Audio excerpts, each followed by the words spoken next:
repet, calitatea, balansăm cu timpul, aici e foarte calitativ, zici că e țesut, nu pare că e de plastic. Și bine, ajută și elementul colorat foarte mult.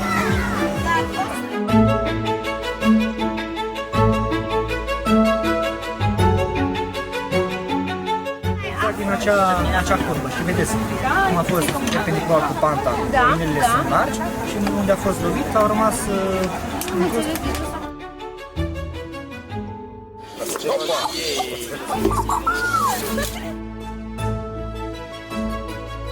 Deci muzica de pe vremea lui Pitagora și cred că și înainte de Pitagora este matematică și scala asta, împărțirea, că noi nu avem sunete continue.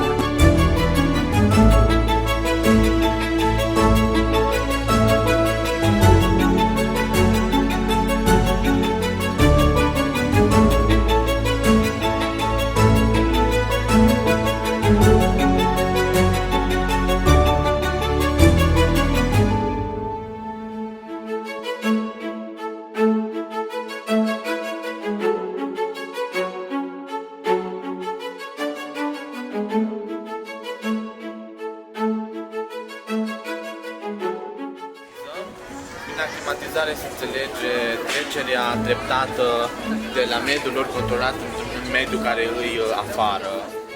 O să se uite la măseluța noastră, sau la crucișorul nostru și va vedea dacă căriuța pe care o avem este pură în lemn sau nu. Mai apropiat. Hai să vedem, a ieșit sau nu a ieșit? Puțin se vede, vezi?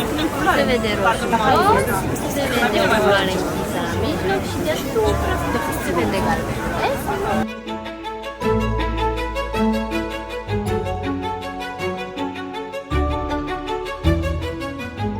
Aici, care este cald acum?